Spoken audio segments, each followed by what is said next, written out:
Merci Laurent. La parole est pour Théo 1 à François Calfon et ensuite nous aurons Bonsoir. Sarah Quérich. Est-ce François, qu'on m'entend? Est-ce qu'on me voit? on te Ah voit bah pas, je mais on sais pas. t'entend. Est-ce que tu Bon bah arrives on à... m'entend, on me voit. Je vais remettre la caméra, on va me voir. Vous me Voilà. voyez? Là, on te voit, on t'entend, c'est parfait. Vas-y. Bon. Écoutez, déjà en fait j'avais pas prévu d'introduire comme ça, mais je suis content de retrouver mon ami Laurent Baumel comme je l'ai connu, quand nous avons beaucoup cheminé ensemble. Content qu'il soit de nouveau député et que sans doute qu'il soit lui-même en fronde contre les conforts de pensée ou le prêt-à-penser. Donc ça c'est une petite aparté.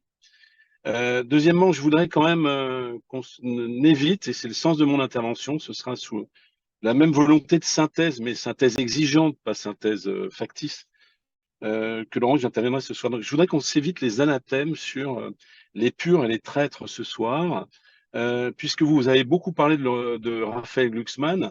Parlons une seconde, je sais que ça n'est pas au centre de la vie française, du comportement électoral, si j'ose dire, et des choix que nous faisons en tant que délégation socialiste au Parlement européen. Au Parlement européen, c'est le PPE qui est majoritaire. Les sociaux-démocrates sont 137, l'extrême droite est 187. Et nous avons décidé d'un compromis, c'est-à-dire d'une majorité au sein du Parlement européen, d'idées pour sauver le pacte vert, pour sauver un certain nombre d'avancées sociales. Et le groupe social-démocrate a même obtenu au niveau européen le fait qu'il y ait une politique en matière de logement. Et vous savez, au Parlement européen, que ce soit Raphaël Glucksmann, que ce soit Nora, notre chef de délégation, que ce soit les camarades du TO2, ils ont accepté cet augure. Et pourquoi ils l'ont accepté? Non pas parce qu'ils ont trahi, mais parce qu'ils comprennent bien que nous ne sommes pas majoritaires et que les politiques publiques pour sauver le pacte vert face à la volonté, par exemple, de l'extrême droite, de le mettre à genoux, c'est quelque chose d'important. Il y a aussi, y compris au sein du TO2, et je le dis assez rapidement, et j'en terminerai là sur les mises au point, mais des fois il y a des mots qui sont blessants inutilement. Au sein du TO2, des gens qui sont dans des exécutifs, y compris ceux qui se sont exprimés, des exécutifs locaux animés par des camarades qui sont passés du Parti socialiste à Macron. Donc personne n'est pur dans cette affaire. Alors ensuite, maintenant, je rentre dans le débat et le bon débat, le haut débat qui nous est proposé ce soir. Il y a deux propos qui sont tenus. Il y a l'inquiétude face à l'avenir, de quel est l'avenir pour notre pays et de la gauche dans un contexte très précis. Et c'est à cette hauteur-là que nous devons. Et il y a un élément de bilan sur le fait qu'on ait doublé par le Front populaire notre nombre de députés, que nous avons doublé, et là, j'ai envie de dire que Raphaël Glucksmann est cohérent avec sa campagne, par notre campagne authentiquement social-démocrate, notre nombre de députés européens. Et oui, qui pourrait dire que c'est une mauvaise nouvelle? Et je crois même que dans les expressions qui ont été déployées par un certain nombre de camarades du TO2, ils insistaient beaucoup sur cette fierté d'être socialiste, mais pour moi, et là encore sans esprit de polémique, nous sommes au milieu du Rubicon.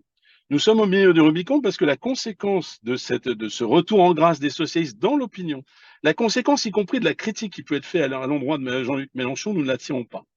Je précise au passage, qui est présent dans tous les esprits, mais peu dans nos débats, que nous sommes le double produit. Alors je parle des députés nationaux, parce qu'à l'époque le NFP n'existait pas, ou certes du nouveau Front populaire, il ne faut pas le nier, il y a des territoires dans lesquels, y compris LFI, et c'est un problème d'ailleurs, c'est pour ça que peut-être il faut la proportionnelle, sur ces bases ultra radicalisées, finalement assis des circonscriptions.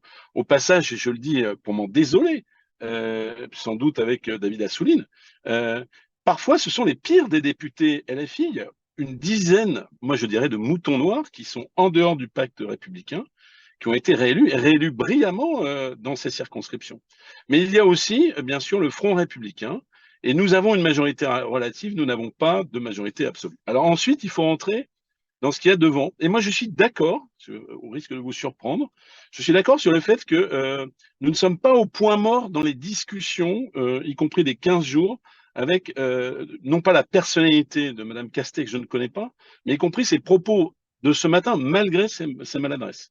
Parce que je constate un gap important entre les propos de Jean-Luc Mélenchon, qui dit tout le programme, rien que le programme, et qui l'a dit avec une certaine forme d'honnêteté dans la presse italienne, qu'il joue l'échec, et de Madame Castet qui dit, alors je dis pas Madame Castet par mépris, mais je suis pas encore, comment dire, complètement habitué à son prénom, qui a dit qu'il faudrait trouver des majorités, ce que nous disons depuis le départ au sein de l'Assemblée nationale. Alors, là, on peut réunir de manière noble les deux parties de ce Conseil national en s'évitant les invectives. C'est qu'il faudrait pour cela que nous ayons, et que nous n'ayons pas peur de le faire, c'est la fierté socialiste retrouvée, auquel d'ailleurs nos électeurs nous appellent encore tout à l'heure. On m'a interpellé en disant, tenez bon, vous les socialistes, on ne veut plus de Mélenchon. Eh bien, il faudrait que nous publions, pour appuyer Madame Castet, non pas dans des pétitions, notre feuille de route législative. Par là, nous, socialistes, nous assumerions, Arthur Delaporte a commencé à le faire, nous le faisons, et je suis d'accord avec Arthur, je l'ai entendu dans ses expressions politiques publiques, c'est ce qu'il dit, il n'a pas deux discours, que nous soyons capables d'assumer notre feuille de route législative, c'est-à-dire les 10 à 15 points qui, pour nous, sont incontournables dans cette législature. Et je lève un deuxième tabou, et je crois qu'il faut se le lever entre nous. Non, le programme du Front populaire n'est pas un programme socialiste. Non, le programme du Front populaire, et je le dis, vous n'êtes pas obligé de partager, n'est pas, même dans le cadre d'une majorité absolue, un programme soutenable. Je pense qu'il n'est pas raisonnable, dans l'état de dette du pays, de proposer 200 milliards de dépenses nouvelles. Il faut choisir, et nous n'en serons que plus crédibles, et je crois que le moment est venu de l'affirmer. Et ensuite, il y a dans le propos de Laurent Baumel, c'est là que je mettrai une nuance forte quand même, sur le point aveugle de Madame Castet, c'est que oui, peut-être Madame Castet, première ministre, on veut bien admettre qu'elle ait été socialiste avec nous, peut trouver, si nous publions notre propre feuille de route, qui ne peut être que les mesures prioritaires, eh bien nous trouverons des majorités, y compris, je le dis, nous trouverons des majorités de circonstances avec les différents groupes politiques présents à l'Assemblée nationale, comme nous le faisons avec le TO2, avec l'ensemble du TO au Parlement européen.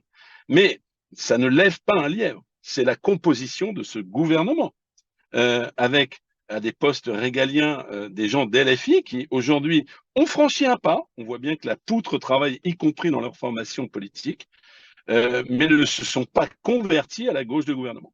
Et ça, honnêtement, cela suppose, c'est pour ça que je parle d'affirmation de notre feuille de route législative que nous devons assumer, cela suppose que nous continuions de travailler le rapport de force, non pas dans des négociations où tel courant est exclu, et je crois qu'il nous faut nous réintégrer pour que cette logique du passage d'une gauche de contestation et ce désarrimage possible à Jean-Luc Mélenchon, nous passions à une gauche de gouvernement, fût-elle d'ailleurs un peu plus radicale que nous.